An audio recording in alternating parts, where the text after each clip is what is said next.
Olá, boa noite na paz do Senhor Jesus Cristo. Sejam muito bem-vindos e bem-vindas ao documentário da Memória Assembleiana. Estamos ao vivo para todo o Brasil e conectados ao mundo pelo Facebook. E nesta quarta-feira, 11 de novembro de 2020, a presente live é histórica, porque vamos homenagear um dos mais eminentes pregadores assembleianos de nossa pátria tupiniquim. Estou me referindo ao ilustre pastor Hidecaso Takayama. Ele nasceu no município de Rolândia, Paraná, no dia 20 de abril de 1948. É filho de imigrantes japoneses, o seu pai, Antônio Izami Takayama, e a mãe, Maria Shizuka Takayama. Ele converteu-se ao Evangelho em dezembro de 1964, na Assembleia de Deus, sendo batizado no Espírito Santo logo depois. Abandonou o curso de medicina em 1968 e, no mesmo ano, entrou no Instituto Bíblico das Assembleias de Deus em Pindamonhangaba, o IBAD. Após o curso, ele trabalhou em municípios no interior do Paraná, até ser ordenado a pastor em 14 de junho de 1974, pela Convenção dos Ministros do Estado do Paraná. Casou-se em 8 de março de 1975 com Ingrid Takayama, e desta união nasceram as 3 filhas, Priscila, Patrícia e Poliana. Ele foi o coordenador-geral da União da Mocidade das Assembleias de Deus em Curitiba e da União da Mocidade das Assembleias de Deus no estado do Paraná. Também foi um dos fundadores do Instituto Bíblico das Assembleias de Deus do estado do Paraná, o IBADEP.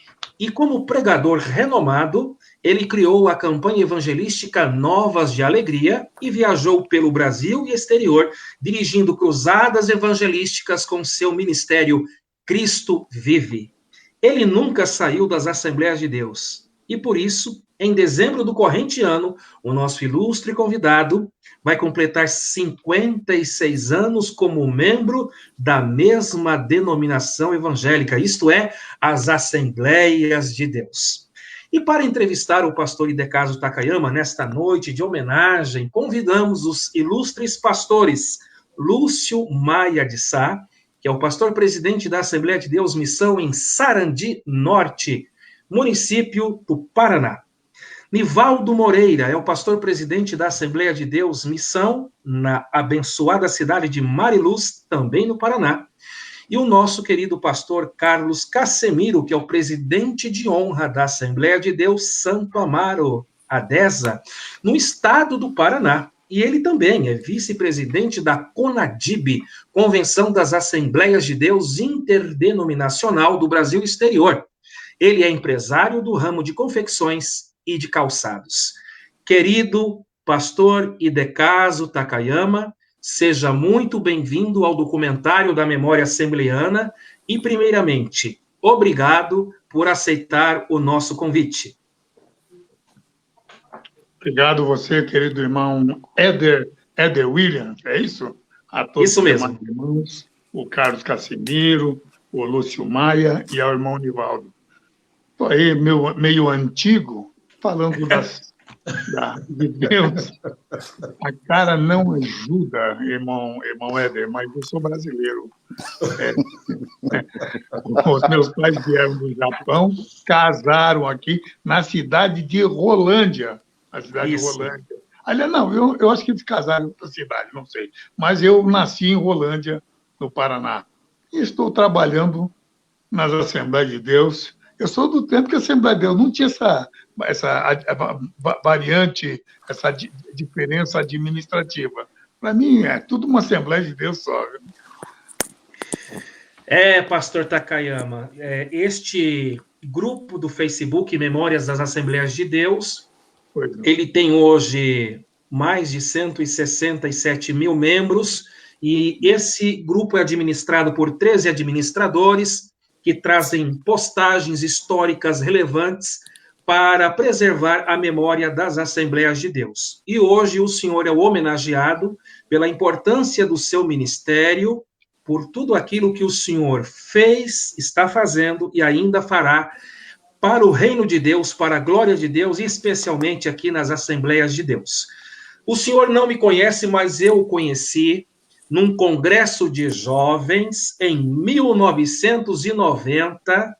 Esse congresso foi em Americana, interior de São Paulo, e o presidente da época era o pastor... acho que eu esqueci agora o nome dele. É o pastor ali do Belém. Antônio Daqui a pouco eu vou lembrar o nome dele. Eu acho que é o pastor... Munhoz. Antônio Munhoz. É o Antônio Munhoz. Antônio Munhoz. Antônio Munhoz. Isso. Obrigado, pastor Nivaldo. Nesse congresso, pastor Takayama, o tema era Filhinhos é já a última hora. E o senhor pregou. E eu estava lá no meio da mocidade. E na hora do apelo, o senhor falou assim: jovens, é a última hora. Jesus está chamando vocês para a obra. Quem quer se integrar para a obra do Senhor, vem aqui na frente. Eu fui um desses jovens. Olha que bem. Então, quero dizer que hoje, parte do ministério que Deus tem feito na minha vida, primeiramente Deus e depois o Senhor, que foi instrumento de Deus naquele sábado do dia 7 de setembro de 1990, Congresso de Jovens em Americana, presidido pelo saudoso pastor Munhoz. Ele já é falecido, né? Ele faleceu há pouco tempo. Atualmente, o presidente do campo é o filho dele, o pastor Cláudio Munhoz, Ministério do Belém. Eu trabalhei, são mais de 50 anos, mais de meio século, portanto, né? Dedicado à obra de Deus. Eu, quando era menino, isso tinha 6, 7 anos, eu tinha um pé de caqui no interior onde eu morava, e via a beleza, porque o caqui, vocês sabem, é uma planta exótica, é uma planta oriental, e na época do inverno caíam as folhas, e eu via que alguns passarinhos, não me lembro se eram pardais ou um outro pássaro, mas eu me lembro que eles vinham e bicavam algumas frutas que ficavam no galho. Eu disse, mas tem que ter um Deus grandioso para fazer tudo isso. Quando eu me tornar grande, eu não cresci. Quando eu me tornar mais adulto, eu vou trabalhar para esse Deus. Esse Deus é um Deus grandioso. E foi assim que isso foi uma coisa infantil, mas dentro do meu coração eu já, desde cedo, queria trabalhar para o Senhor. É interessante que na cidade onde eu estava, não tinha Assembleia de Deus. O meu irmão Fernando foi quem levou o evangelho para aquela cidade. Ele enfrentou, como diz aí na linguagem popular, uma barra, porque, imagine, um filho de japonês falando de Jesus numa maneira... Porque até então, os católicos, e nada contra, por favor, mas havia uma cultura no meio católico, e eu, né, filho de japonês, mas quando eu me entendi por gente, os meus amiguinhos eram todos católicos. E eu estudava o Jardim da Infância, a gente chamava o Jardim da Infância, que hoje vocês chamam de pré, era no salão paroquial da Igreja Católica. Então, os meninos me levaram na Igreja Católica e eu tinha uma urna muito bonita, muito bem enfeitada, rocheada, com folhas de violetas, e dentro tinha um homem morto. Aquilo me assustou muito. Eu perguntei para os amiguinhos quem era aquele homem que estava morto.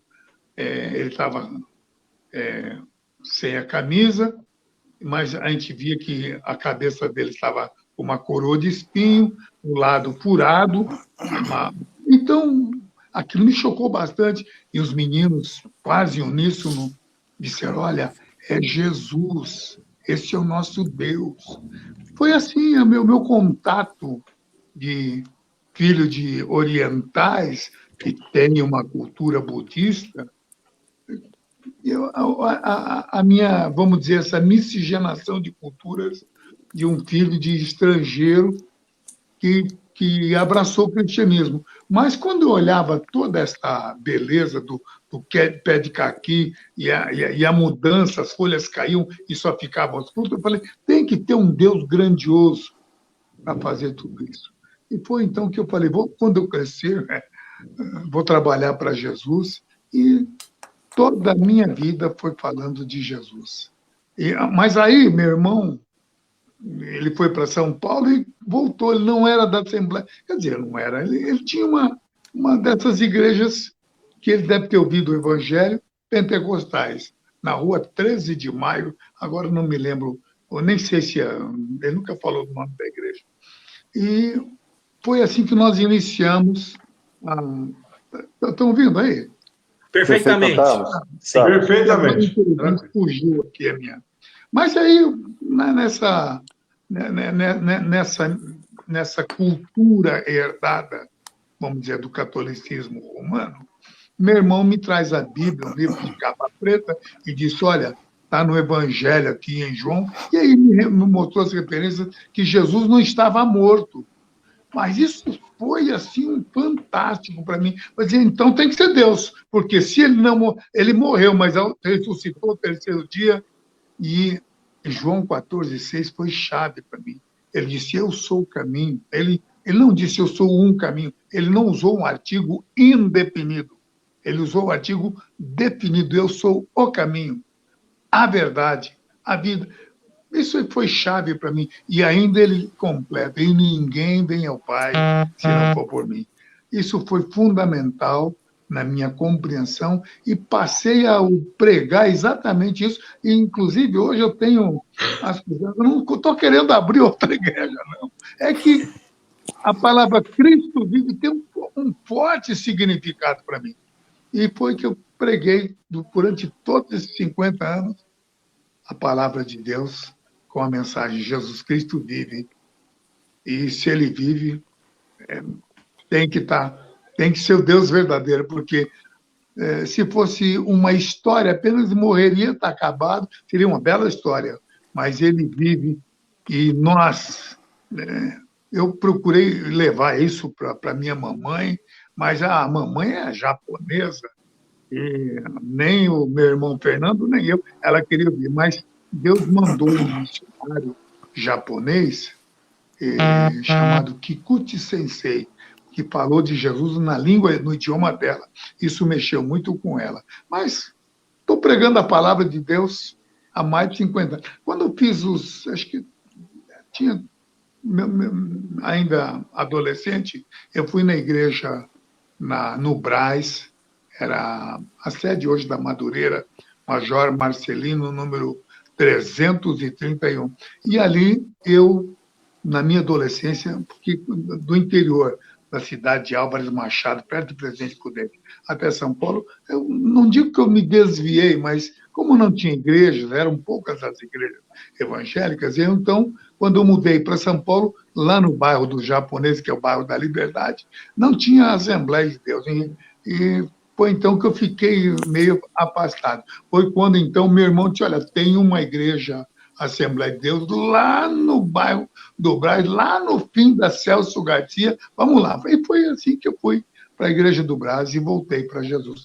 Voltei, né? Eu acho que nem estava afastado, mas, como dizem, eu não tinha opção de ir para a Assembleia de Deus, porque não havia muitas Assembleias de Deus, somente ali no bairro do Brás, na época. Queridos internautas, estamos recebendo o pastor Hidekazu Takayama, que é uma referência para nós como pregador da palavra de Deus, que por mais de 50 anos tem feito seu trabalho com muita seriedade pelo evangelismo pátrio. Temos a visita dos nossos convidados de honra, pastores presidentes, meu amigo pastor Casimiro, o senhor é muito bem-vindo. Suas palavras introdutórias e já introduza também a sua pergunta ao nosso homenageado da noite. Obrigado, pastor Éder. Meus cumprimentos aos companheiros, pastor Nivaldo, pastor Lúcio. Externar minha gratidão ao pastor Éder e a esse trabalho fantástico da Memória das Assembleias de Deus. E, nesta feita, ter a honra e a oportunidade de homenagear e congratular com o nosso mestre, pastor Hidekazu Takayama, servo de Deus, homem íntegro. Eu já acompanho há muitos anos. Por que não dizer desde a minha infância?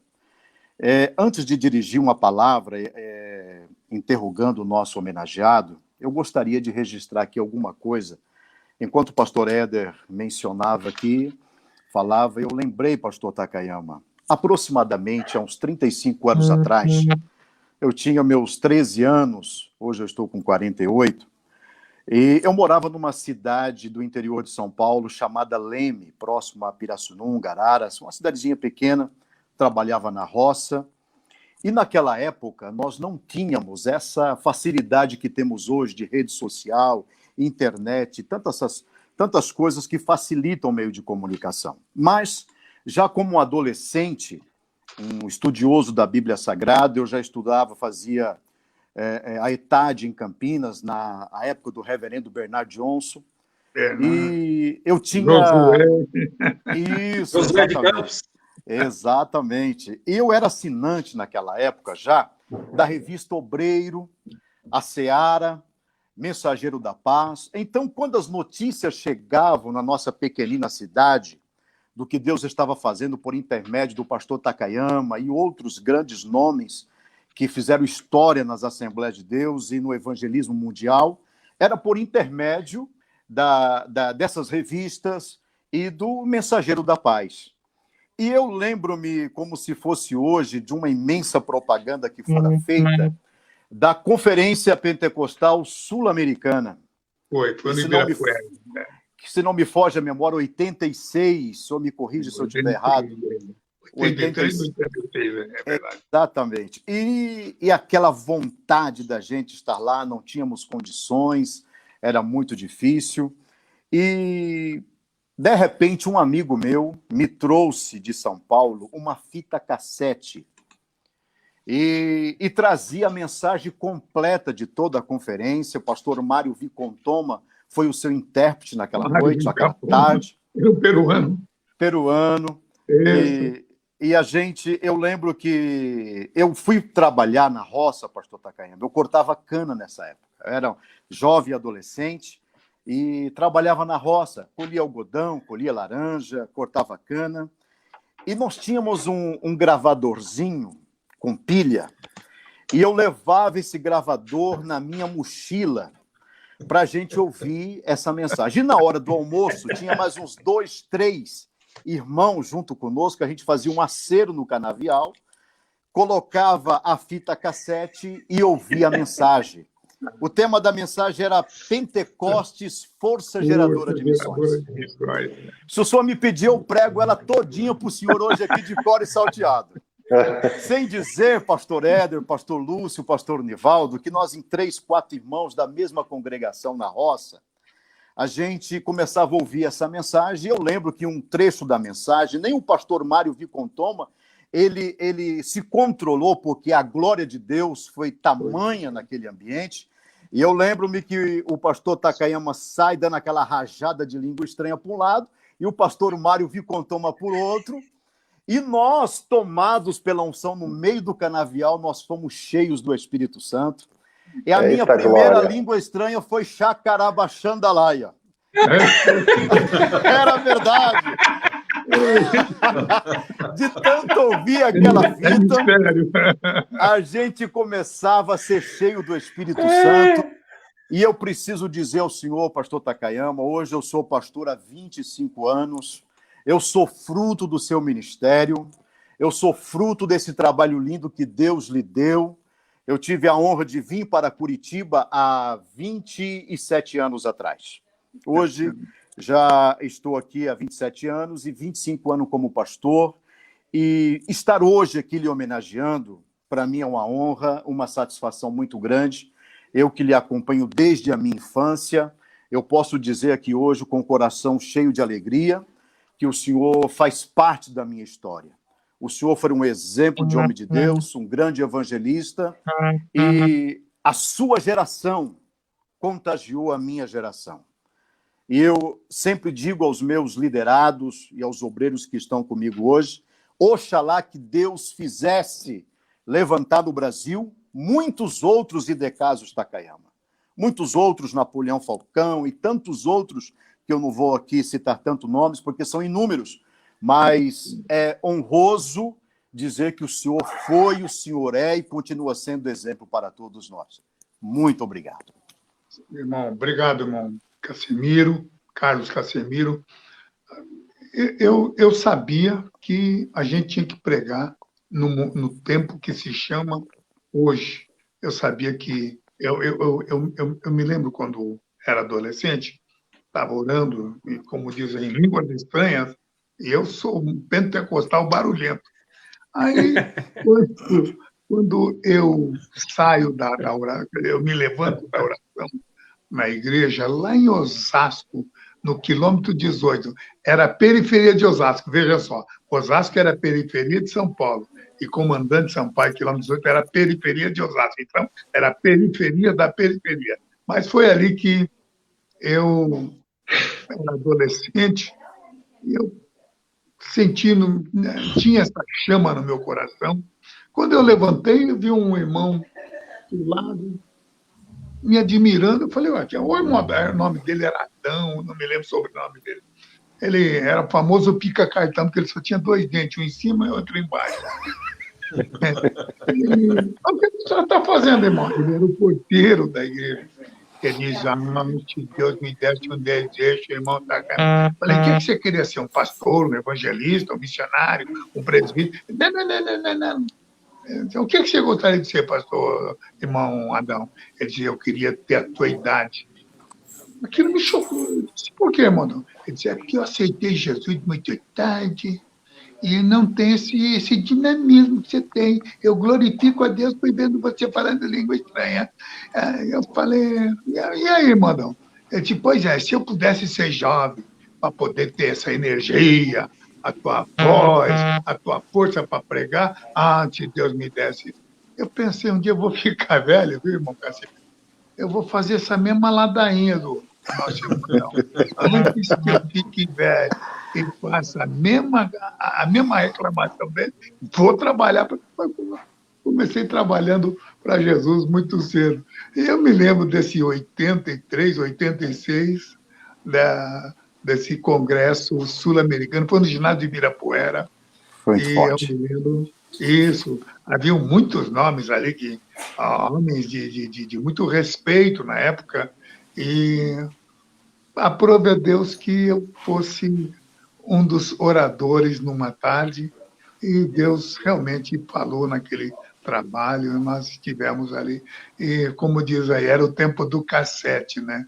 Porque depois mudou o tempo do CD, mas eu tinha uma maquininha, uma engenhoca que um irmão, acho que era Gineto, trouxe dos Estados Unidos, chegou a estragar de tamanha o número de cópias que as pessoas queriam tirar daquele evento. E foi realmente foi marcante. Nós levamos eu não podia imaginar que lá no... Como é que é, irmão Casimiro? Lá no meio da roça, no meio do canavial, havia pessoas que estavam ouvindo essa palavra. Deus abençoe. Existem muitas coisas, meu pastor, que eu tenho certeza que o senhor não chegou ao seu conhecimento. São inúmeros testemunhos, mas eu conheço muitos amigos, muitos pregadores, muitos pastores que, como eu, foram edificados com a mensagem Hora Pregada pelo senhor, e eu tenho certeza que o senhor tem aí uma participação muito grande em todo o Brasil e fora dele, por esse ministério brilhante que Deus lhe concedeu. Eu quero aproveitar que o pastor Éder me proporcionou aqui fazer-lhe uma pergunta, e eu sei que atrás desse ministério brilhante, atrás de tudo que Deus fez em sua vida, aconteceu muitas coisas. A minha indagação, pastor Takayama, é essa: qual foi a sua maior renúncia para chegar nesse ponto ministerial que o senhor chegou? Eu tive 3 renúncias, mas eu acho que a maior delas, eu não sei, eu não posso assim classificar, mas eu me lembro que chegou num momento que, como qualquer estudante jovem, eu estava fazendo a faculdade de medicina e eu vim fazer um curso, eu vim parar aqui em Curitiba porque tinha um hospital chamado Adalto Botelho, é um nosocômio em que as pessoas que ficam ruim da cabeça, meio como diz aí, ficam loucas, né? Tem a ala masculina, tem a ala feminina e a ala adulto masculino, adulto feminino e crianças. E a gente, para não ter que pagar pensão e nem comida, a gente, então, quando era estudante, passava. Eu fiquei nesse hospital chamado Adalto Botelho. Ficava no município aqui do lado, em Piraquara, na época.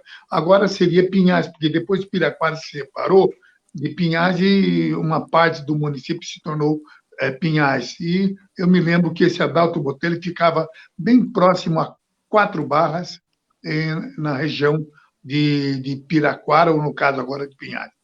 Mas há uma hierarquia, há uma tradição que quando um mais velho, a gente chama de veterano, chega numa reunião, em qualquer lugar, a gente tem que dar, como é a Assembleia de Deus. Normalmente os mais velhos têm a primazia. Eu me lembro que estava no quarto dos acadêmicos e chegaram as malas de uma pessoa. E a gente sabia que, quando chegavam as malas, é porque eram acadêmicos de quinto anista, sexto anista, já quase formados na medicina. Então, a gente sabia que a gente teria que deixar o lugar para eles.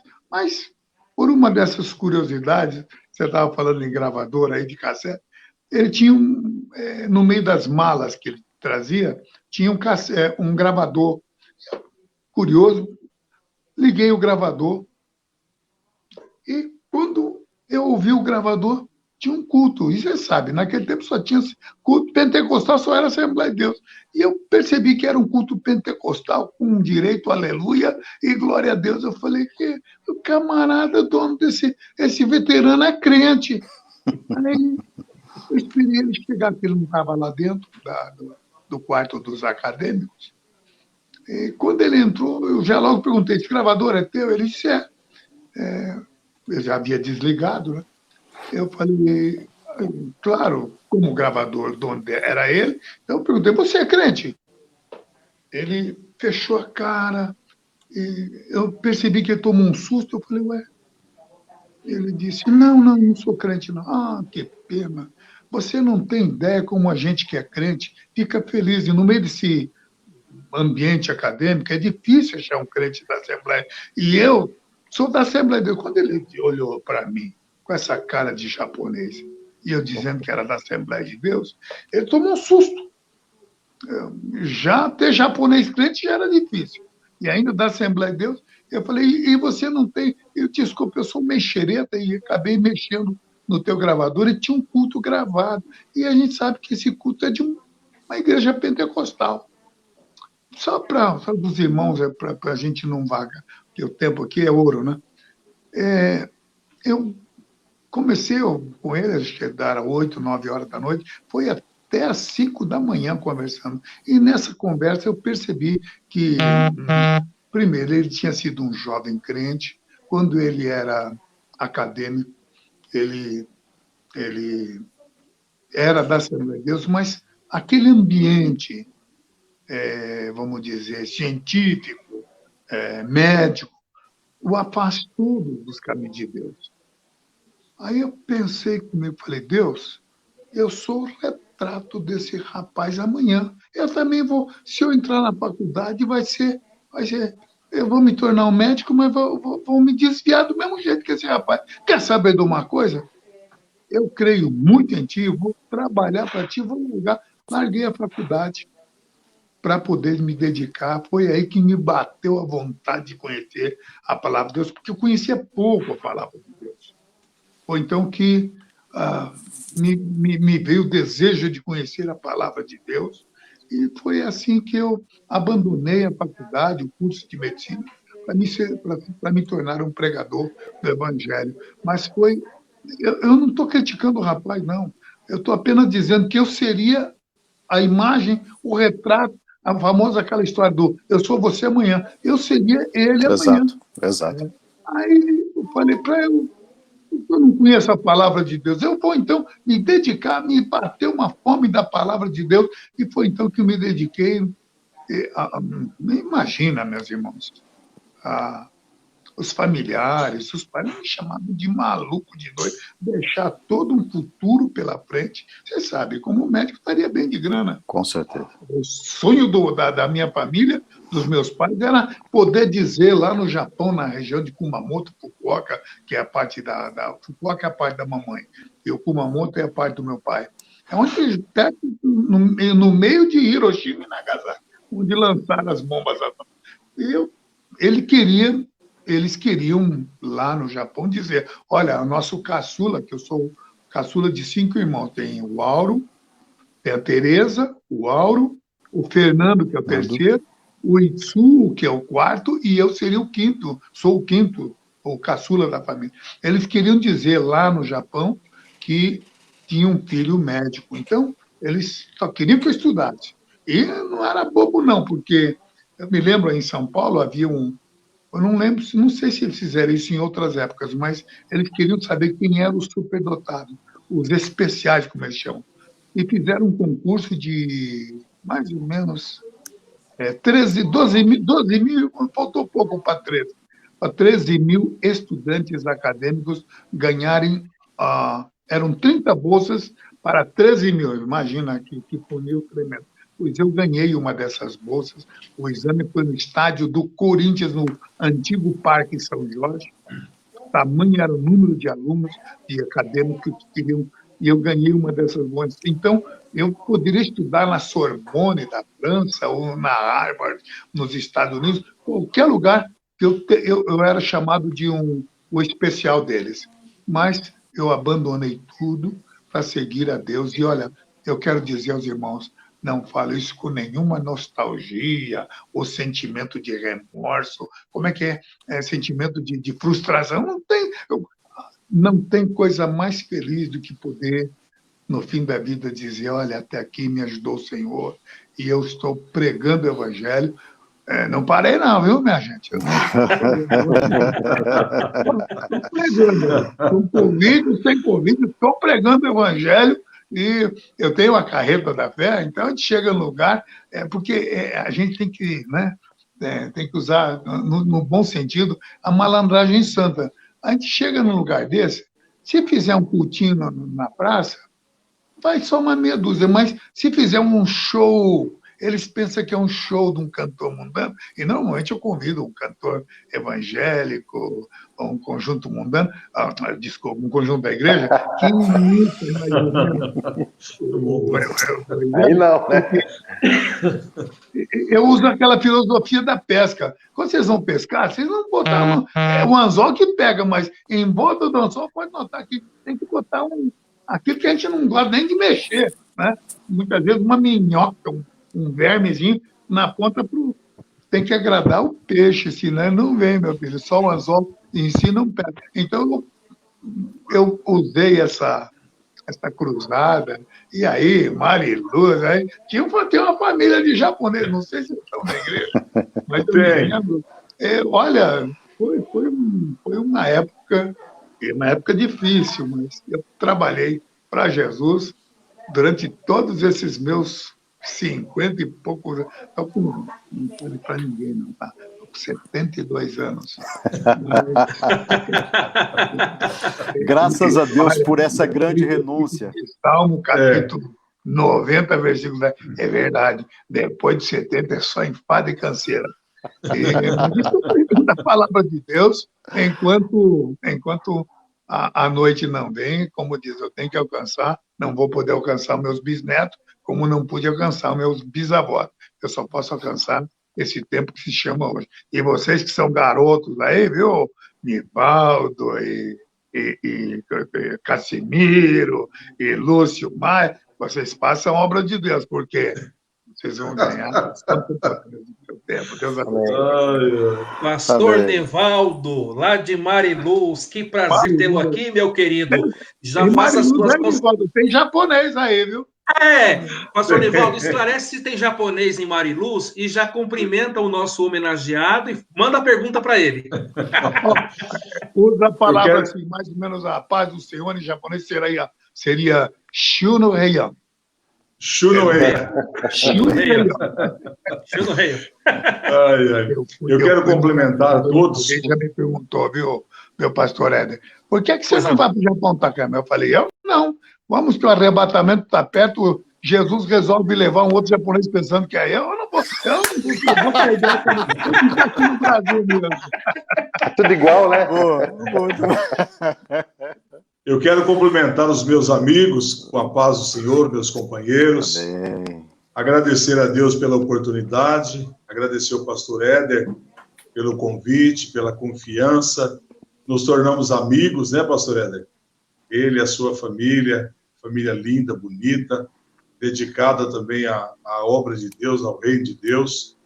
Agradecer pelo convite. Pastor Lúcio Maia, somos amigos também, pertencemos à mesma convenção, moramos não muito longe um do outro, né?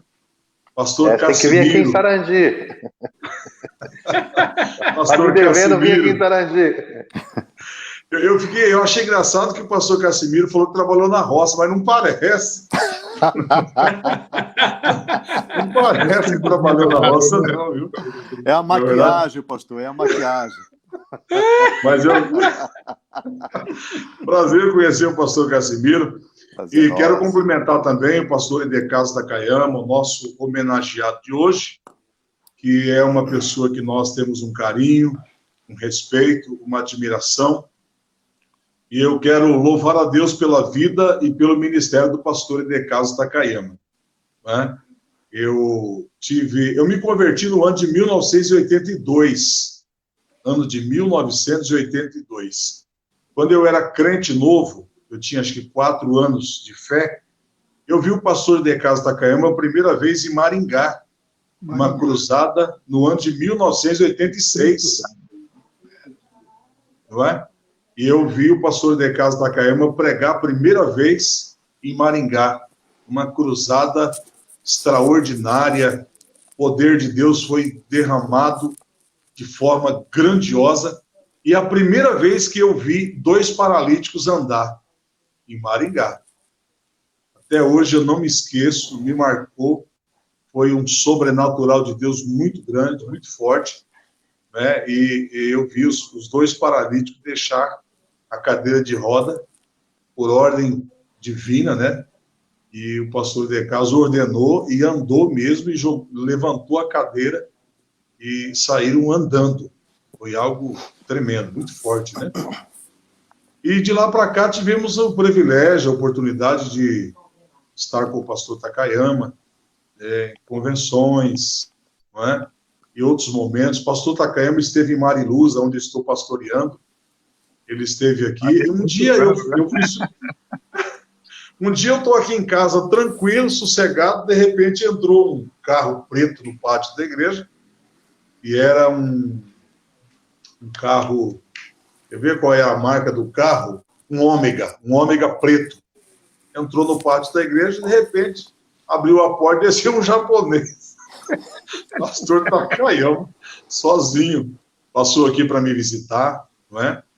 Nós temos uma família de japonês aqui na igreja, Tanaka, a família Tanaka.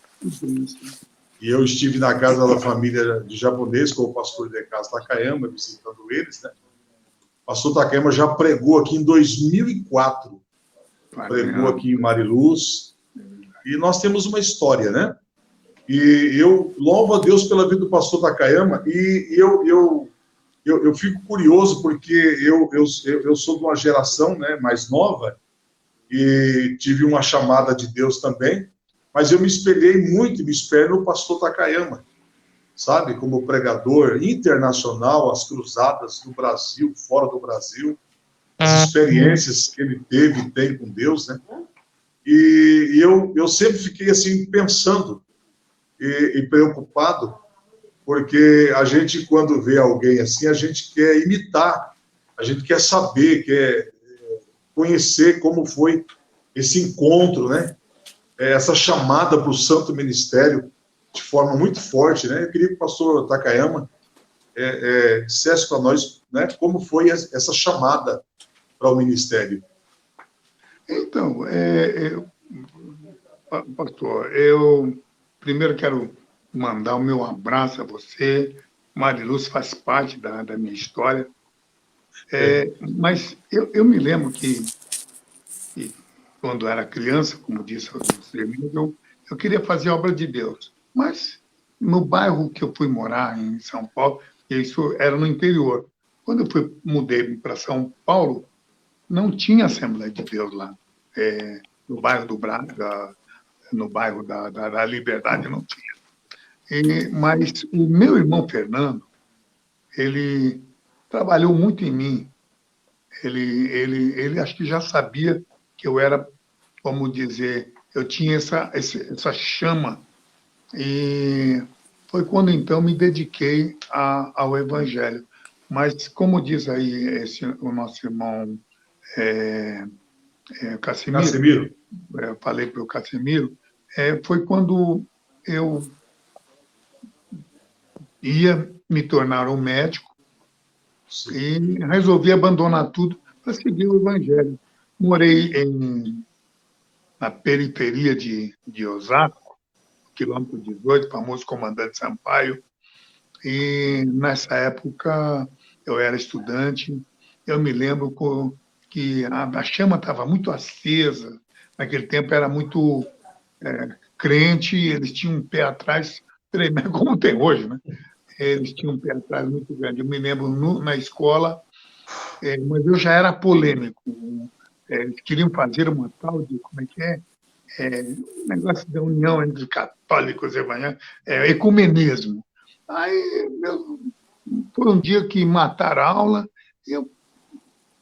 mas a professora caiu na besteira de dizer, olha, teve só uma igreja aí que não teve jeito, e eu já fiquei como diz, meio jururu. Falei, você vai ver, se falar que é minha igreja, eu vou dar-lhe uma bronca. Mas essa professora disse, teve uma igreja que era de fanáticos e não quiseram fazer. Eu falei, professora, dá licença, o que é? A senhora está dizendo que essa igreja, eu não sei qual é o nome da igreja que a senhora está dizendo que não quis se unir, mas conhecimento, cultura, né? Por exemplo, a senhora é professora de geografia, a senhora pode lecionar geografia, mas não vai lecionar matemática nem português, porque a senhora se especializou em geografia.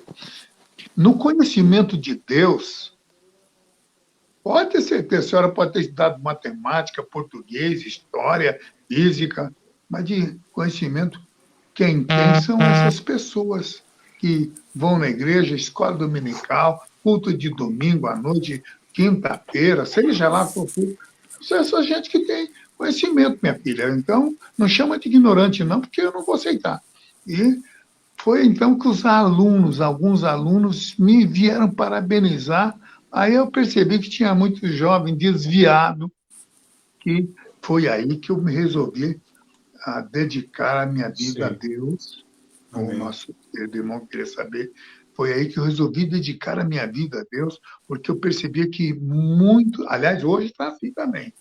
Hoje tem um pai que fica feliz da vida, orgulhoso de ver o netinho, a filha na faculdade, e não sabe ele que lá a gente passa 1 hora por semana na igreja, viu? Se passar. E 36 horas essas crianças são enxovalhadas por doutrinas marxistas, ateus, e não querem saber de Deus. Então, eu procuro falar de Jesus, seja em escola, onde for, eu falo de Jesus para toda essa gente. E não tenho receio, pode fazer mesa redonda. Um dia desse eu fui na faculdade, numa universidade aqui, e falei, pode fazer a pergunta que vocês quiserem aqui. Eu só posso dizer uma coisa, só tem para dar quem tem. E a Bíblia diz, lança o teu pão sobre as águas. Só pode lançar quem tem. Quem tem é quem conhece a verdade. Então, vocês que não conhecem, não adianta vocês quererem saber. Vocês podem ter muito conhecimento de geografia, de história, de matemática, português, mas de Deus, quem tem são essas pessoas que vocês chamam de ignorantes. Pode ser ignorante na matemática, pode ser ignorante na história, na geografia, na cultura humana, mas em Deus eles conhecem a verdade. Foi assim que eu me dediquei, eu já me torno prolixo, né? Foi assim que eu me dediquei à pregação do Evangelho.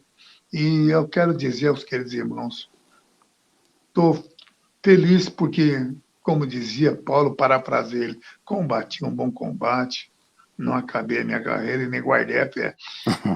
Bom, guardar as fé a gente guarda. Um dia desse, eu fui numa igreja, aqui perto de Curitiba, em São João do Teu. Falei, olha, quando eu iniciei meu ministério, eu tive aqui perto um lugar chamado Poço Grande. Uma irmã de cabelinho branco, baixinha, quando a gente encontra baixinha, a maior alegria quando encontra alguém mais baixinho que ele. Eu falei, você estava lá, irmã? Ela disse, eu estava, irmã Takayama. Ela estava de cabelo branco, né? Eu falei, que pena, você estava nesse culto.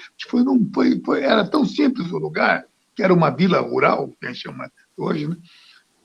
Que o trabalho nem pôde ser na igreja, foi num paiol. Paiol onde guardam, para evitar chuva, as sementes do que passou, né? Da colheita passada.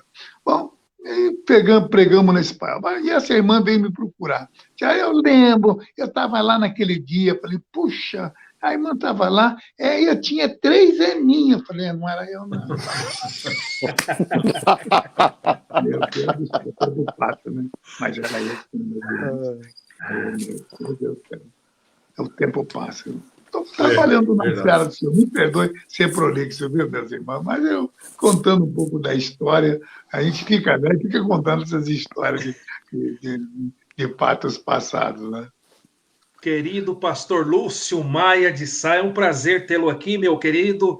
Suas palavras introdutórias e já lance a pergunta ao nosso homenageado. Pastor Éder, mestre, nosso amigo, estamos caminhando aí junto, né? Porque temos uma extensão do Instituto Etnos aqui em Sarandi. E é uma alegria pelo convite. É uma honra também partilhar o pastor Nivaldo, nosso amigo, né? E também conhecer o pastor Casimiro, o pastor Carlos Casimiro, e estar nessa bancada virtual aqui em homenagear o servo de Deus, ícone da Assembleia de Deus, e nós, da CIADEP, temos a honra de tê-lo fazendo parte do nosso hall de pastores da Assembleia de Deus do Estado do Paraná, pastor Idecaso Takayama. Eu aqui hoje sou o menor da casa de Gessé, literalmente, né? Menor em expressão. O menor se tornou rei, hein? O menor se tornou rei. Menor em idade e, brincadeiras à parte, todavia, eu gosto muito de ser orientado, aconselhado e principalmente de ouvir. Eu fui lançado pelo pastor Macedo, em memória, né, pastor João Barbosa de Macedo, tenente do Exército, e sou fruto do ministério do pastor Macedo, e sempre fiquei atento e aberto para aprender as experiências. Pastor Idecaso Takayama é um ícone, e por isso hoje está sendo homenageado, e a gente fica lisonjeado, né? Hoje eu sou pastor pela graça de Deus também, novo, né, comparando as experiências do pastor Idecaso, não que ele esteja velho, só está mais experiente, né? E para nós trilhar esse caminho do pastor Idecaso, claro que nunca vamos trilhar de forma igual ou incomparável, cada um tem uma história, cada um faz o seu legado, né? Mas para nós que somos uma geração nova de pastores presidentes, pastores novos, etc., eu olho para esses pastores que iniciaram, que abriram caminho, que desbravaram o evangelho, e nós temos que ter, em primeiro lugar, um grande respeito por esses servos de Deus. Parabenizo o Instituto Etnos, e na pessoa do pastor Éder, de estar fazendo essa homenagem virtual, com mais de 150 mil participantes hoje nessa plataforma, né? E estar aqui juntamente com os nobres companheiros. A minha pergunta é bem simples e singela ao pastor Takayama. A gente que estuda um pouquinho, e eu sempre ouvi o pastor Takayama nas nossas convenções, algumas igrejas, né? E ele sempre durante as ministrações, ele dizia assim: uma mensagem para ser boa tem que pregar pelo menos 20 vezes para ela ficar boa a mensagem. Então, e sempre os nossos alunos perguntam: pode-se repetir mensagem? E eu cito, atribuo a autoria de Takayama. Eu disse, segundo o pastor Hidekazu Takayama, um sermão para ficar bom tem que pregá-lo pelo menos 20 vezes, né? O pastor Nivaldo, ele fez menção, e isso faz parte aqui da história da região de Maringá. Hoje eu pastoreio uma cidade que é região metropolitana, né, de Maringá, praticamente emendado, Sarandi de Maringá. E eu ainda sou de uma geração mais nova, mas a minha irmã, que é mais velha, o pessoal sempre dizem dessa grande cruzada que houve em Maringá. Mas também citam um fato inusitado, que quando estava toda a estrutura montada, da carreta, etc., na praça pública em Maringá, de repente fechou-se o tempo e estava para vir uma grande chuva, ou choveu um pouco, né?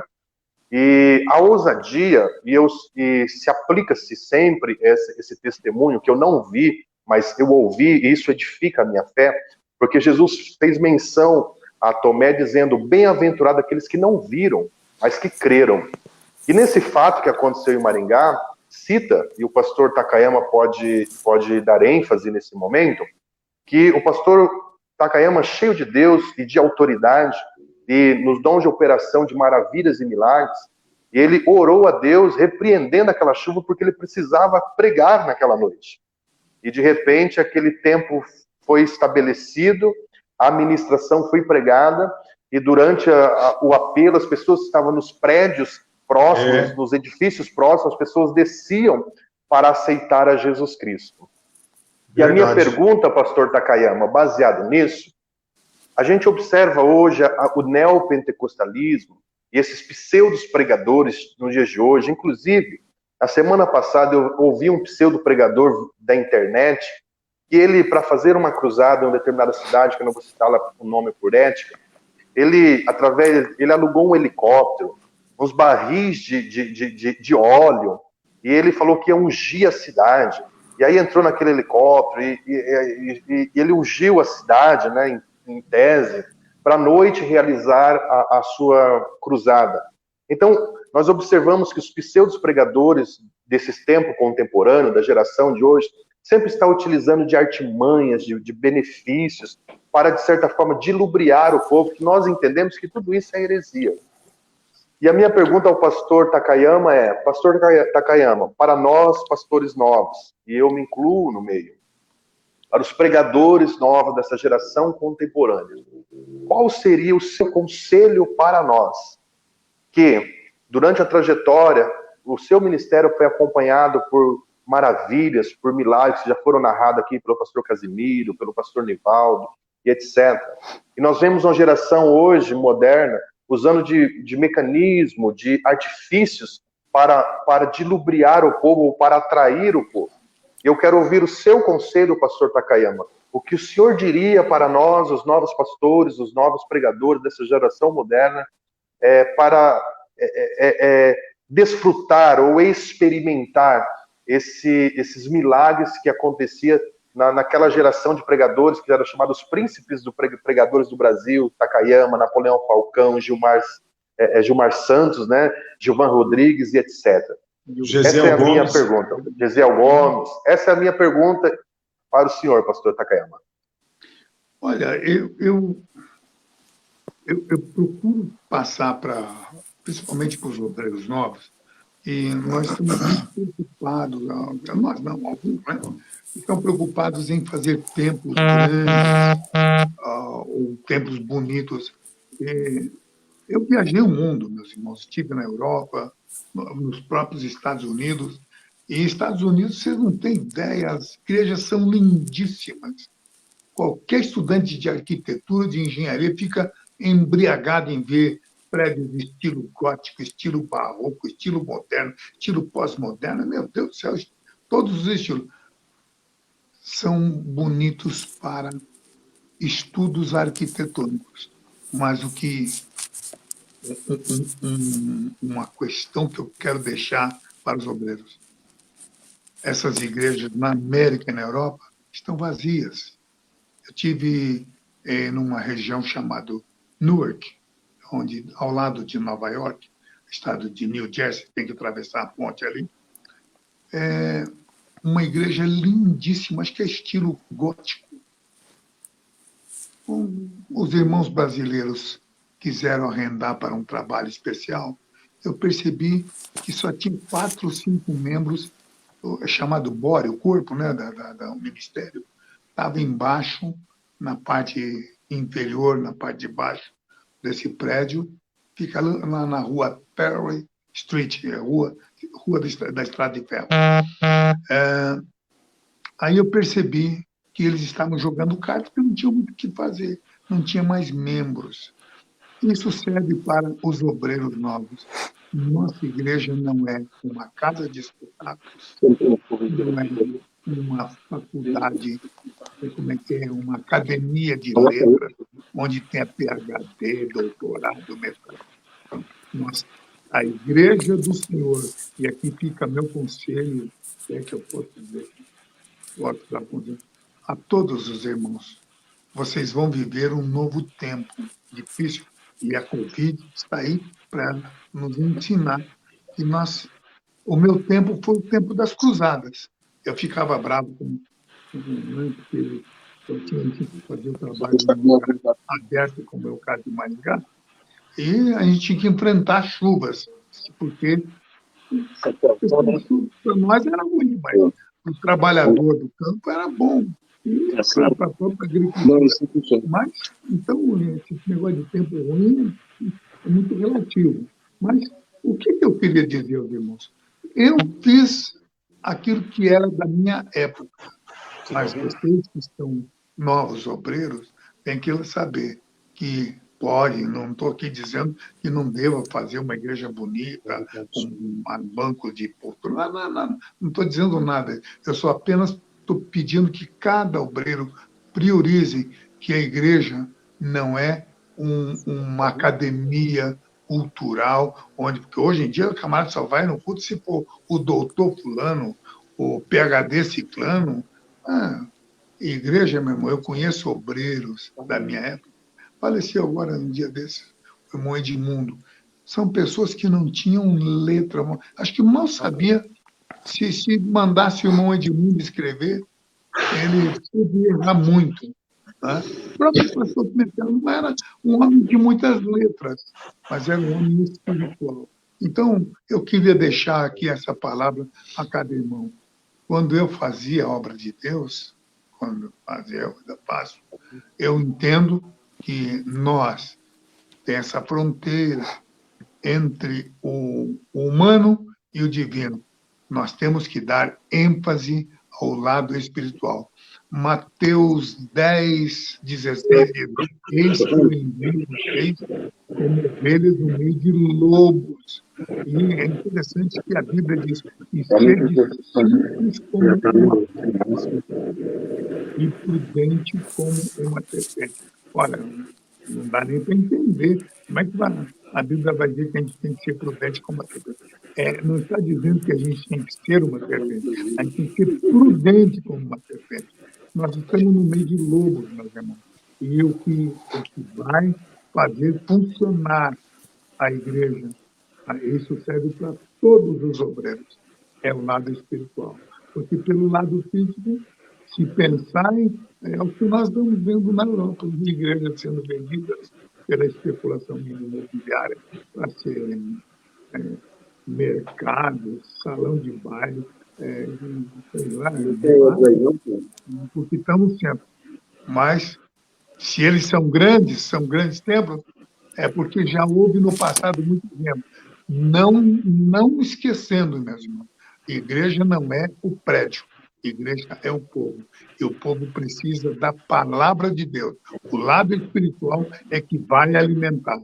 Vocês lembram que quando o povo de Israel saiu do Egito, infelizmente saíram com todos os defeitos do Egito, com a cultura do Egito, com a linguagem, com os costumes do Egito, e Deus foi tirando isso aos poucos. Teve num momento que eles não tiveram mais alimento, que não podiam plantar, não podiam moer, e Deus mandou o quê? Não dá para explicar, meu irmão, é o maná. Que cada obreiro tem esse maná de Deus, esse plus a mais, que é o que vocês têm. Vocês têm, meus irmãos. Isso pode ter certeza. Eu vos dou poder Né? Deus está dando o que diferencia. A cultura humana vai fazer faculdade. Mas o diabo não tem medo de diploma de paz. Não. O diabo tem medo do poder que está na vida de cada um de vocês. E esse poder eu sempre sabia. Eu sabia que isso me acompanhava. Foi o que me fez. Quando orava, dizendo, Deus, a chuva é importante, mas esse povo precisa ouvir a palavra de Deus. E interessante, meus irmãos, que o Maia estava falando, o Lúcio, e alguém contou para ele que eu disse, olha, agora Deus, eu preciso que esse povo ouça a palavra de Deus e faz parar a chuva.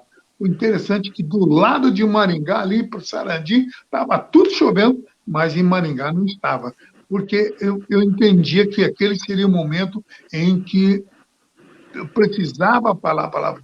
Mas mesmo a chuva, as pessoas que estavam na vizinhança dos prédios, que era no centro ali de Maringá, ali perto da Catedral Católica, e nós procuramos falar a palavra de Deus, e foi assim um momento especial, mas eu sempre, a chuva sempre me acompanhava, mas eu entendia que a palavra de Deus tem que ser pregada em tempo, com chuva, com sol, faça chuva, sol, no tempo que se chama hoje.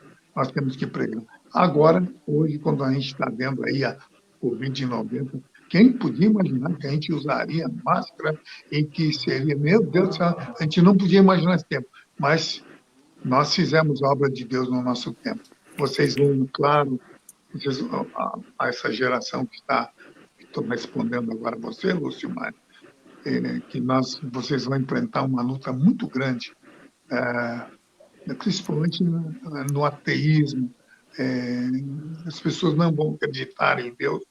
Por isso, o segredo de cada irmão, de cada obreiro, é ter esse lado pomba. Desde que Deus usou, seja simples como uma pomba, prudente como uma serpente. Há um ditado no Brasil, tinha, tem que ter o pé no chão. Pomba não tem pé, tem galo. Então, o lugar mais baixo que ele desce é no galho de uma árvore. Deus já fez isso, mas já pararam para pensar numa serpente. Serpente também não tem pé. O corpo dele ficou dando chão. Então, o lado espiritual, Deus cuida dela, a igreja espiritual, a igreja está no mundo todo. Tá? Mas temos que lembrar que estamos também em instituição que precisa de alvará, que precisa de oferta, tudo isso. Precisa de banco. Banco não é espiritual, não, meu irmão. Você senta nele, se for tesouro, você leva tombo. Então, temos que existe o lado humano e o lado espiritual. O lado espiritual não pode deixar de... Temos que cuidar do lado físico, temos, mas, irmão, tenha principalmente o lado espiritual, porque é onde Deus estará abençoando cada um de vocês para fazer a obra de Deus. A obra de Deus se faz pelo lado espiritual. Claro, a gente não está aqui dizendo... É que nem uma balança, né? Antigamente tinha na feira, esse negócio japonês, gente, tinha uma balança que tinha 2 pratos, e no meio fiel. Então, de um lado, põe 1 quilo, e do outro lado, uma verdura de 1 quilo. Então, quando eu estava no meio balançado, sinal que tinha 1 quilo de verdura, ou de seja lá do que for. Assim tem que ser a nossa vida.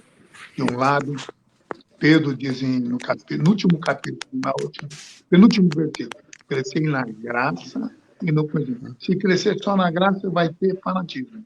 Se crescer só no conhecimento, vai ter formalismo. Então tem que ter uma mistura de graça e de conhecimento. Façam a obra de Deus, procure ter os templos mais bonitos, mas jamais esqueçam do lado espiritual, que é o que eu procurei fazer dentro da minha... Eu nunca pastorei igreja. Eu sou um evangelista. Eu sempre entendi isso. Quando dediquei a minha vida, era para ser um médico, eu abri a Bíblia. Falei, Deus, fala comigo. E, por incrível que pareça, foi em Efésios, capítulo 4, versículo 12 ou 13, quando a Bíblia diz, uns serão chamados para doutores, outros para evangelistas. Quando bateu a palavra do evangelista, mexeu comigo, eu sabia que eu era evangelista. na hierarquia da Assembleia de Deus, chamar de evangelista é, como diz, um pouco menos.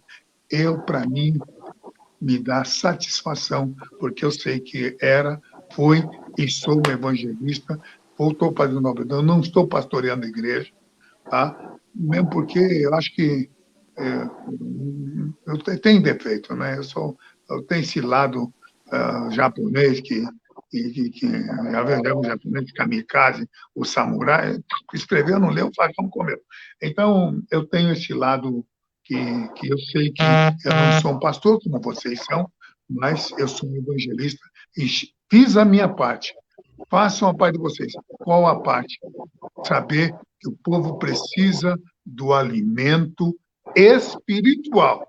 Tá? Não é prédio, não é banco, não é... Tudo isso são necessidades, é a parte humana, é a boa administração.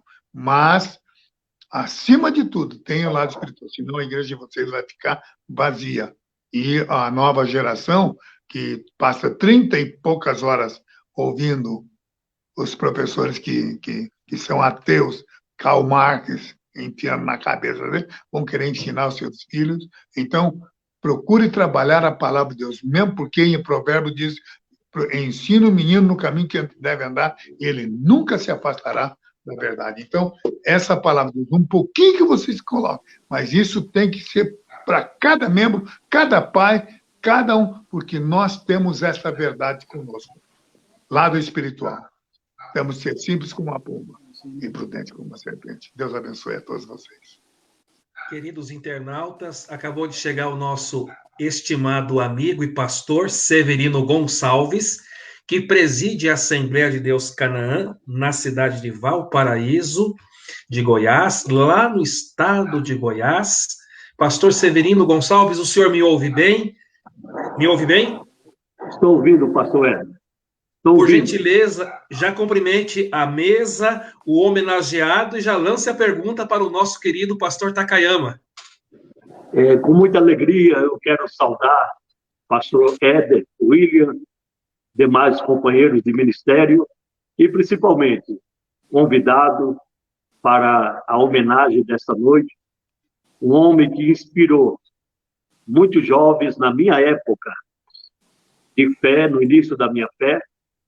Muitas vezes eu saía a pé para ouvir o pastor Hidecaso Takayama nas grandes concentrações em Recife, a linda capital pernambucana, e sei como Deus lhe usou poderosamente, muita gente batizada com o Espírito Santo, muitas pessoas salvas.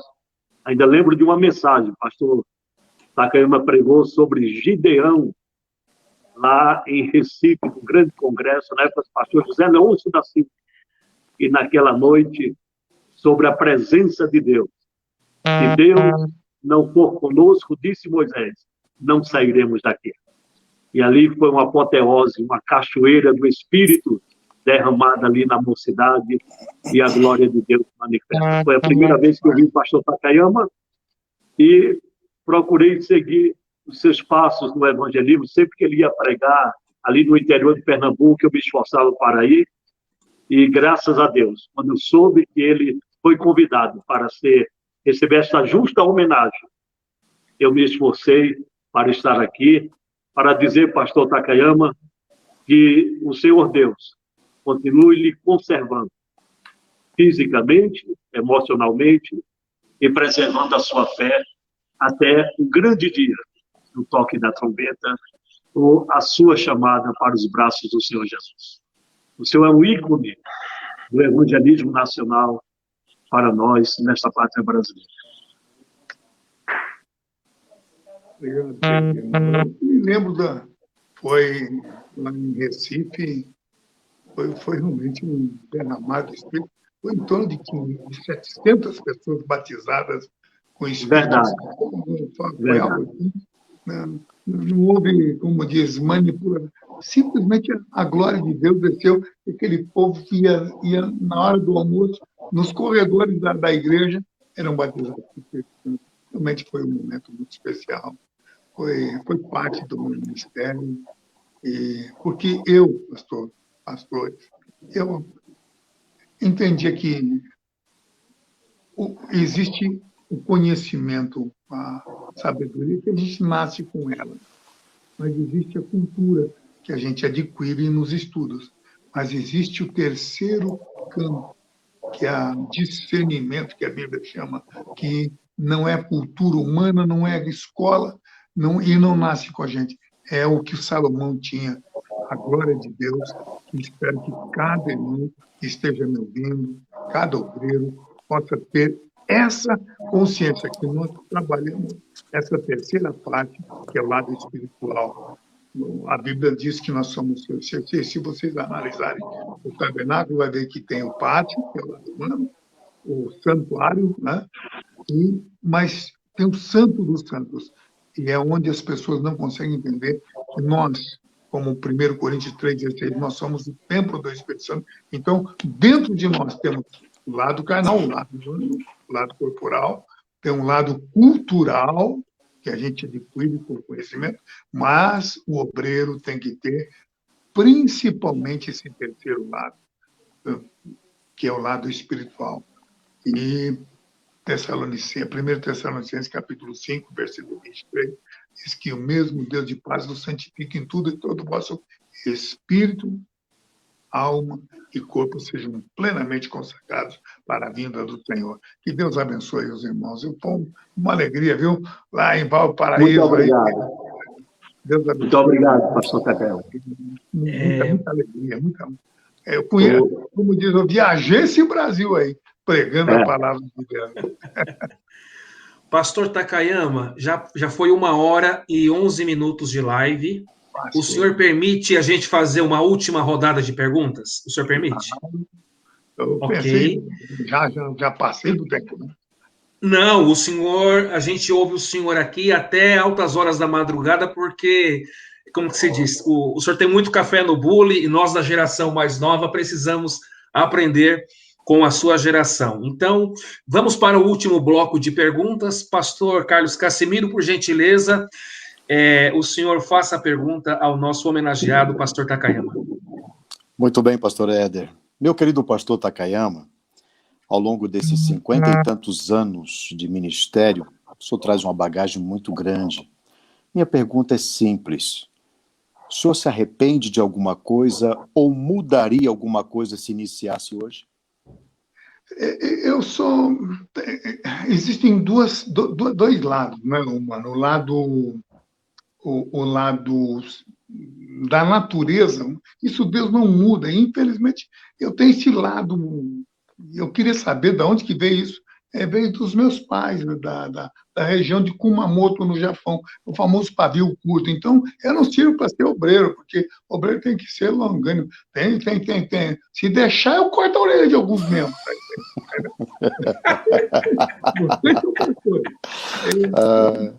Infelizmente, eu mudaria a minha natureza, mas a Bíblia diz que Deus não muda a cor do leopardo, nem a pele do etíope. Então, eu sei que é uma questão de natureza, mas se Deus me desse a graça, eu gostaria de mudar. Agora, o lado caráter, o meu caráter, como o de vocês, é o lado cristão. Eu procuro, com todos os meus defeitos, fazer a obra de Deus. E, como disse o nosso irmão Casimiro, se você pudesse mudar, o que eu mudaria? Eu pediria a Deus, me ajuda para eu segurar esse lado humano. Mas Deus já me deu a resposta. Ele disse, se eu mudar isso, você não vai ser esse evangelista que você é. Então, continua assim, estou parado agora. Obrigado, pastor. Pastor Nivaldo, por gentileza, suas considerações aí na pergunta final ao nosso homenageado. Olha, eu quero manifestar aqui a minha alegria de poder participar pela primeira vez de uma live como esta e homenageando o pastor Idecasa Takayama, né? E eu estou me recordando que eu ouvi o pastor Takayama pregar na cidade de Goiuerê, numa cruzada que ele fez, e está aqui o esboço aqui, ó. Quatro tipos de... O que está escrito aí? Depois você tira um print e manda no privado lá, pastor Nivaldo. Isso é uma relíquia, pastor Nivaldo. Tem que distribuir com a gente. 4 tipos de cristãos, não é? O conformado, o reformado, o inconformado e o transformado. Aqui o esboço, aqui, ó. 4 tipos de cristãos, né? Boa. Maravilha. Tem umas recordações que a gente... Eu tenho uma foto aqui, não sei se dá para ver, ó. Pastor Takayama. Eita! Tamo junto aí. Pastor Nivaldo, Sim. põe de novo a foto, que eu vou tentar colocar o senhor aqui na imagem para todo mundo ver a foto. Põe de volta. Espera um minuto. Tá aqui. O cabelo era preto ainda. Ele tinha cabelo, rapaz, pastor Nivaldo. Tá vendo? Que maravilha. Quer ver? E tem outra foto aqui, ó. Tem outra? Pastor, tem. Isso aqui é o pastor Takayama pregando em Mariluz, ó. Deixa eu ver Segura se um pouco aí consegue. segura um pouquinho aí que eu vou colocar a imagem só o senhor. Que coisa, rapaz. Pregando em Mariluz. Mariluz. Isso aqui foi em 2003. Que Aí, coisa. aí, ó. Deixa eu contar um segredo para você, pastor Anivaldo. Eu Sim. me lembro que eu sentei no último banco da igreja, a primeira vez que eu fui em Mariluz, mas não tinha... Atrás era um tanque batismal. Rapaz, você acredita que eu levantei e que o meu pé foi lá para cima, viu? Ainda bem que o tanque não tinha água, senão eu preferi levar o tombo do que molhar naquele negócio. Foi verdade. O pastor Takayama caiu dentro do tanque batismal.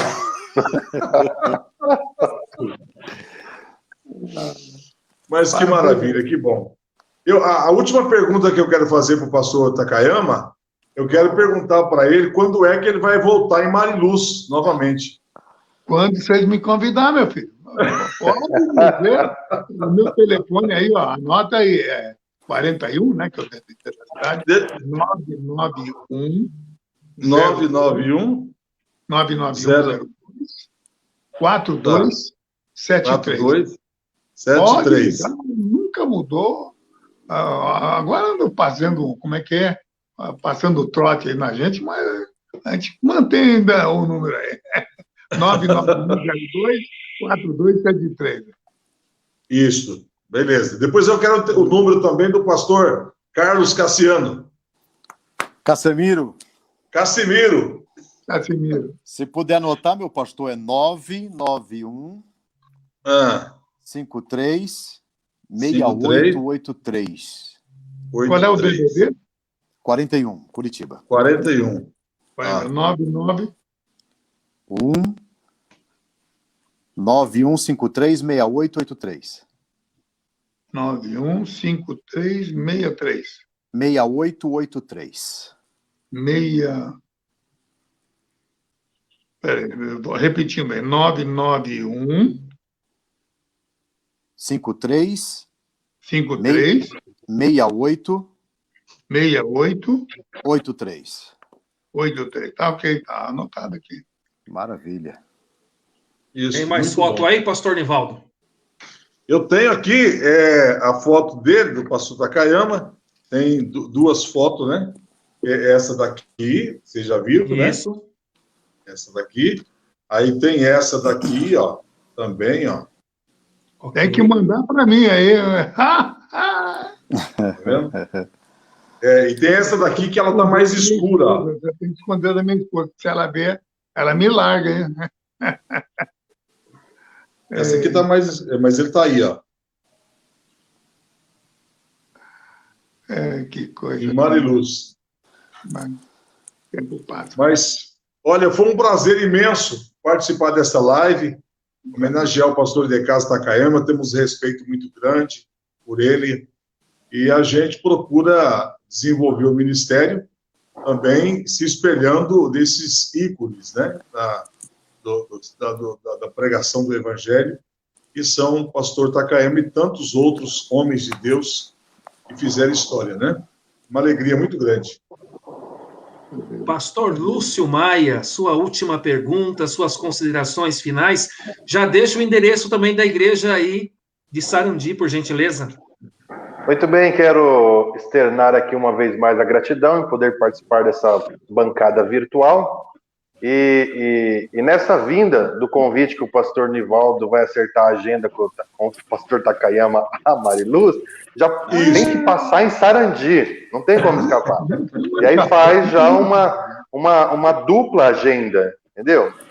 E o pastor Cassimiro também é o nosso convidado para estar aqui conosco, e vai ser uma alegria recebê-los. O pastor Éder vai estar agora dia 5 de dezembro, nós teremos a formatura do bacharel em teologia, e o pastor Éder é o reitor, e estaremos formando uma turma aqui em Sarandi, para a glória de Deus. Pastor Takayama, agora 6, 7, começa a nossa convenção da CIADEP em Curitiba, né?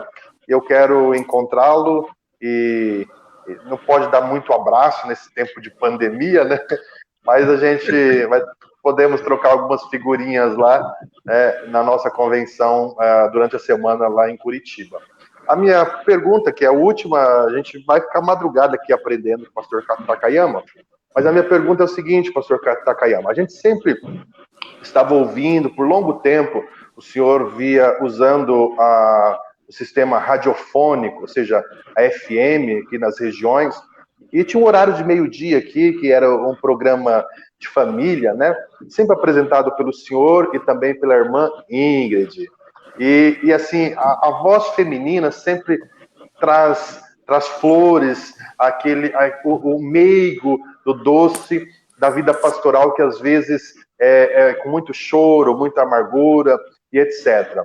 A minha última pergunta é o seguinte, pastor Takayama. Nesses longos anos do senhor como pastor, como grande evangelista, e um referencial também como pai, como avô e como bisavô, né? Qual o papel fundamental da esposa de um pastor para que esse pastor tenha um ministério longínquo? Qual o papel da mulher, assim como a irmã Ingrid teve um papel fundamental, ela certamente, né, cuidando da família enquanto o senhor viajava o Brasil e o mundo. Qual o papel da mulher na vida pastoral? Olha, eu posso dizer para todos vocês a minha alegria de ter tido uma companheira que foi a Índia. Ela realmente foi vocês sabem, a gente viajava. Eu fui um mau pai, por quê? O pai ausente, porque a gente tinha que viajar muito, e não tinha como falhar aos irmãos que faziam os anúncios na cartaz, né? Então, lá em Valparaíso, não sei se é Valparaíso, lá no norte, né? Ou Valparaíso do Paraná. Eu me lembro que a gente, então, tinha que ir nos eventos, e como o japonês só tem eu com essa cara aqui, então não tinha como mandar outros.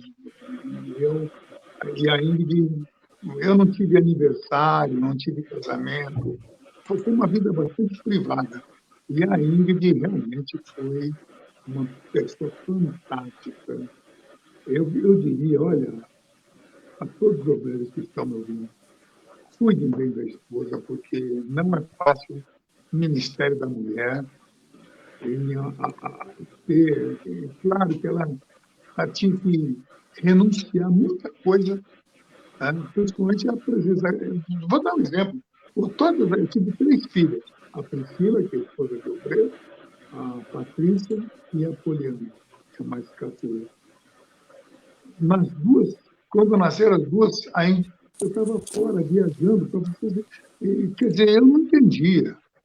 Mas imagina a mulher indo no hospital e o marido nunca aparecendo lá. Vocês entenderam? O lado psicológico dela. Então, tem que ter uma pessoa, a mulher tem que ser, o marido tem que conversar muito com a esposa. Eu diria que o diálogo, eu procurei evitar, eu não dei quantidade de tempo, mas eu procurei explicar para ela que era a qualidade do tempo que eu procurei fazer. E nós estamos juntos lá, assim, inclusive vamos completar 50 anos de união conjugal, e eu posso agradecer ao meu Deus, porque agora, depois de A gente parece que agora a gente vira um bagagem e a pobre da mulher que tem que cuidar da gente, né? Então, realmente, fica aqui o meu conselho a cada pastor: cuide bem da esposa, porque essas mulheres que são de esposa de obreiro, é uma mulher que sofre muito. Principalmente, no caso de vocês, é um pouco diferente do meu. No meu caso, eu fui um pai ausente, porque eu viajava muito por causa do ministério e não podia falhar, não podia falhar. As coisas não estão aqui. Tem que empregador mesmo mandar um outro no lugar. Eu nunca mandei, né? Porque eu não tinha outro empregador com essa cara aqui, igual a mim. Mas vocês vão enfrentar, já está enfrentando, pessoas que invadem a privacidade de vocês. Não é fácil ser esposa de obreiro, não. Eu glorifico o meu Deus, eu realmente não tenho muito conselho para dar para vocês, porque eu sei que o ministério que vocês têm é diferente do meu. Eu fui evangelista que viajei no Brasil, né? Não tinha aniversário, não tinha festa, não tinha casamento, não tinha nada. Esse é o preço. Mas isso eu procurei falar com ele já antes. Então, eu falei: Ingrid, você está casando com uma evangelista tem esse lado difícil, você tem que entender que ela não entendia isso. Ela é filha de um lar que o pai sempre esteve ao lado dela. No caso dos obreiros que têm dirigido de igreja, procure evitar. Eu não digo que não deva andar no fundo da igreja, mas quando é fundo da igreja, os membros acabam se tornando, achando que são donos do obreiro, e quem sofre mais é a esposa do obreiro. Então, procurem saber que não misturem o lado da intimidade familiar com a esposa de vocês, porque o duro, e não é só a esposa, não. Os filhos, tem crentes que acham que filho de pastor é pastorzinho. Não é, sabe? E aí acabam virando filhos revoltados, que acabam nem indo mais para a igreja quando ficam grandes. Então, procure como pai orientar não só a esposa, como também os filhos. Pastor Severino Gonçalves, por gentileza, sua última pergunta ao nosso homenageado. Aproveite o ensejo também para deixar aí o endereço da igreja em Valparaíso de Goiás. Eu acredito que os irmãos estejam ouvindo um ruído assim estranho, está chovendo muito forte. Eu estou aqui no gabinete na igreja, o nosso telhado é de ferro, de zinco, e está vindo um barulho assim, um ruído muito forte, uma certa interferência. Mas os irmãos estão me ouvindo bem? Cachorro goiano? Está dando para me ouvir? Muito bem. Perfeitamente. Te ouvimos bem. Então, eu gostaria de fazer uma pergunta para o pastor Takayama, e esta pergunta é alheia à sua vida ministerial, porque a sua trajetória ministerial de fé e de vida cristã é reconhecida por todos nós, e aplausível. Mas eu queria fazer uma pergunta, e acho até difícil o senhor responder, devido ao tempo, à longevidade. O senhor pregou uma vez, isso há uns 30 anos mais ou menos, e contou um testemunho de um obreiro que foi abrir um trabalho no interior de São Paulo. E ele foi com a família pela fé. E saiu por algumas cidades, alguns pastores ajudaram, dando uma oferta de amor. E quando chegou nessa cidade, ele se instalou. Não havia nenhum trabalho evangélico naquela época. E este obreiro, que veio da capital, começou a pregar todos os dias, fazendo evangelismo pessoal, indo nas praças. E depois de mais de um mês, sem lograr êxito, sem ganhar uma alma para Jesus, ele já pensando em desistir, sua resistência já indo embora, suas emoções indo para baixo, a esposa, algumas crianças, alguns filhos pequenos, e o senhor conta nesse testemunho que esse obreiro já em uma situação de desistência. Ele saiu para pregar o evangelho, não conseguiu ganhar ninguém para Jesus. E quando já chegou um certo horário da tarde para a noite, ele viu uma portinha aberta e ele, cansado, entrou naquele recinto e, de repente, era uma mulher, uma vidente, uma macumbeira, fazia uma reunião espírita. Centro Espírita Mãe Preta. Pronto. Ele estava tão cansado que nem percebeu disso. Estava num recinto que não era adequado para ele. E ele parou ali para descansar, sentou num dos últimos bancos do seu contra, e de repente aquela mulher ficou assustada e disse: senhores e senhoras, alguma coisa está acontecendo aqui, porque os guias, as entidades, não querem descer, não estão descendo. Tem alguma coisa estranha aqui. Aí foi quando o Espírito Santo tomou aquele obreiro e ele sentiu agora a consciência de que o que era estranho para aquele ambiente era a presença de Jesus na vida dele. E ele começou a pregar e aquela mulher aceitou a Jesus, e ali onde era o centro de Macumba se transformou o primeiro ponto da Assembleia de Deus naquela cidade. Como era o nome daquele obreiro, pastor? Será que o senhor lembra? Faz tanto tempo. Eu era criança nessa época. O nome desse obreiro é José Marques Sobrinho. Ele era grandão. Isso mesmo. Era pequeno, eu me lembro dele. E ele saiu de Presidente Prudente e apareceu com as mochilas lá na cidade. O senhor falou, Presidente Prudente. Ele ia para Santo Anastácio. Mas naquele tempo, as cidades do interior eram muito complicadas. Era, vamos dizer, Santo Anastácio é quase divisa de São Paulo com Mato Grosso. E era uma cidade muito carola, muito católica, né? A idolatria imperava. E ele tentou, meu corpo já estava orientado para não recebê-lo. Naquele dia ele falou para a mulher, acordou, disse: olha, não me espere para o almoço, nem para o jantar, não precisa fazer nada para mim. E dessa vez não vou com as crianças, nem com você.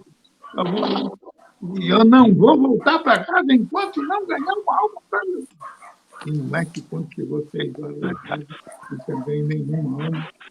Chegou à noite, ele ficou com vergonha de voltar para casa, mas no caminho foi para o sentido contrário da cidade. E viu esse salão aberto, porque não dava para ver a placa, porque a claridade de dentro, ele pensou que era uma igreja, entrou, sentou lá no último banco, mais para descansar o pé, e de repente ele viu que era um centro espírita, mas já estava lá dentro, estava cansado, estava com vergonha de voltar para casa, que não tinha ganho nenhuma alma para Jesus. E a mulher, de repente, olhou e disse: eu não sei o que está acontecendo, mas as entidades não querem descer aqui. Tem alguma coisa que está impedindo. O que está impedindo? Na hora ele sentiu que era ele e disse: sou eu. O senhor pode vir aqui explicar aqui na frente como é que o senhor faz para impedir o espírito de descer?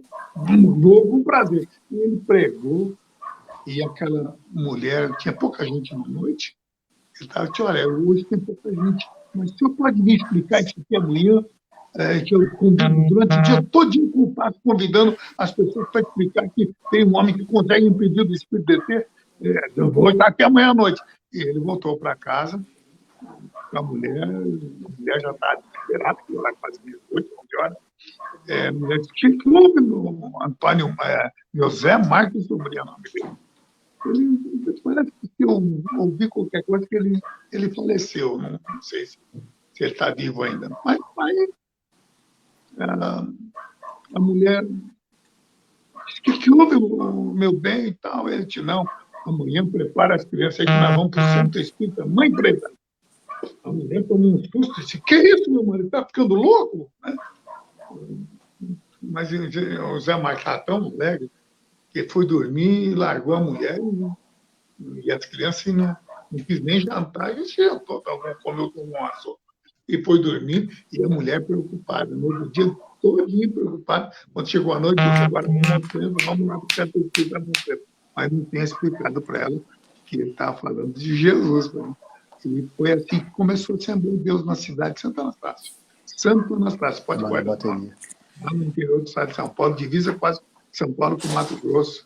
Foi assim que começou o trabalho da Assembleia de Deus. Porque pouco tempo depois mudaram a placa. Tanto fica mais pouco que fica lá. Assembleia de Deus. Foi quando começou o trabalho da Assembleia de Deus na cidade de Santo Anastácio.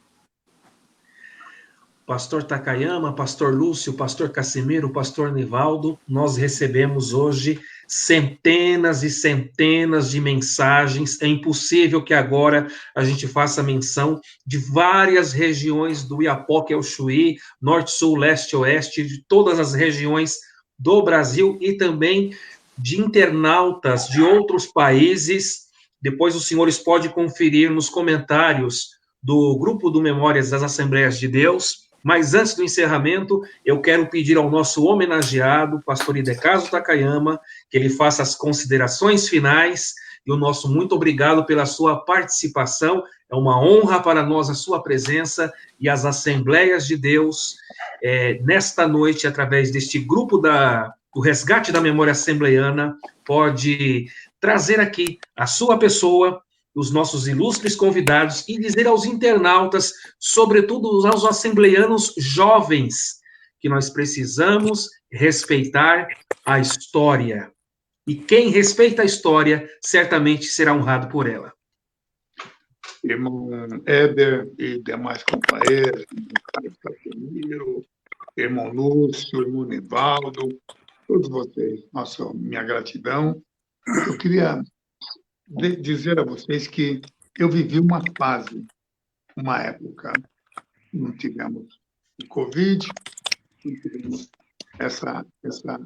eu não esperava que nós fôssemos viver essa época de lockdown, como diz aí, e eu sei que vocês vão enfrentar um tempo diferente, um tempo...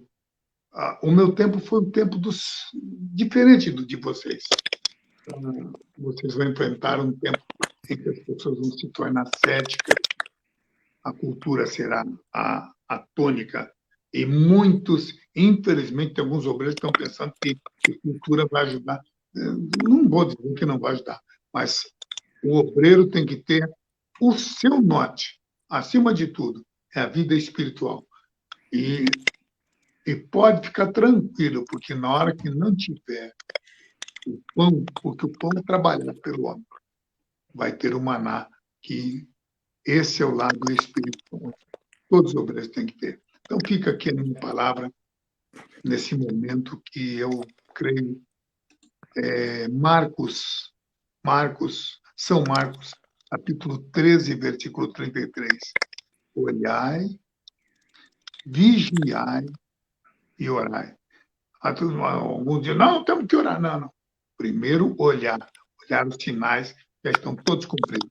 A Bíblia diz em Marcos 13 e também em Mateus 24, olhai para a figueira, quando seus brotos se tornam tenros, não passará essa geração sem que tudo aconteça.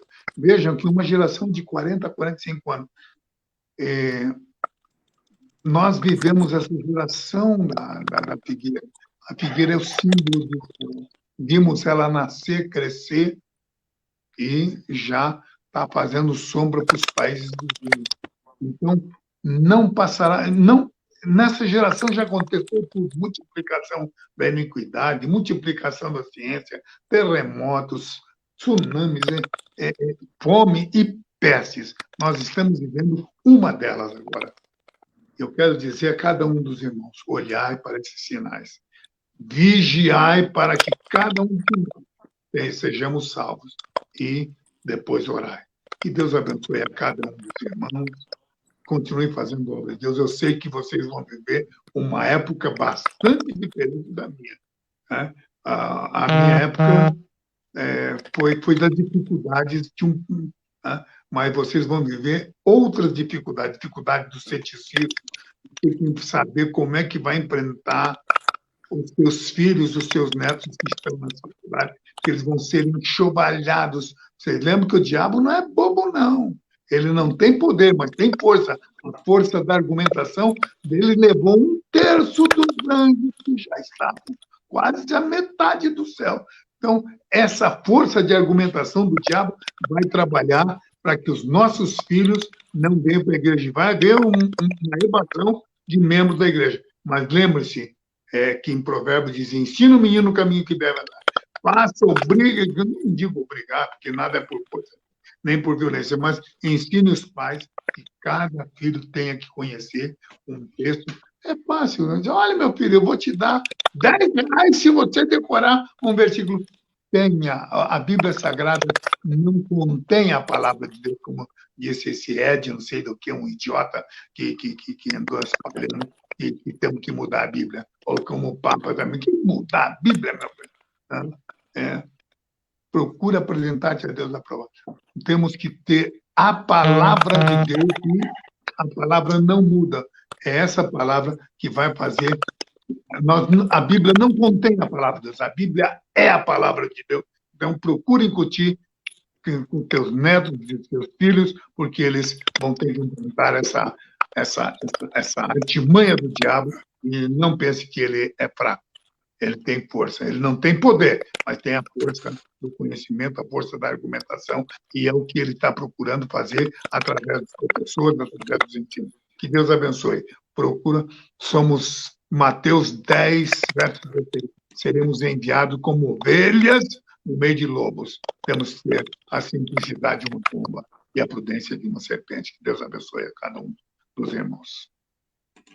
Amém. Infelizmente, chegou ao fim mais um documentário da Memória Assembleiana, e agradecemos muitíssimo ao nobre pastor Idecaso Takayama pela ótima entrevista, e especialmente aos nossos pastores convidados, Carlos Cassimiro, Severino Gonçalves, Lúcio Maia de Sá, Nivaldo Moreira, e sobretudo aos queridos internautas que ficaram até agora nos brindando com a sua audiência. Então, aguardamos vocês no próximo domingo, do dia 15 de novembro, às 10 da noite, horário de Brasília, na live que será transmitida aqui mesmo, no Facebook do Grupo Memórias das Assembleias de Deus, quando receberemos a tia Aninha, que é coordenadora pedagógica da Editora Betel, para falar-nos sobre a relevância do departamento infantil nas Assembleias de Deus. Então, até lá, permitindo Deus, abraços ao homenageado, aos pastores, aos internautas, paz do Senhor. Paz do Senhor. Paz do Senhor a todos. Deus abençoe. Deus abençoe. Paz do Senhor. Paz do Senhor.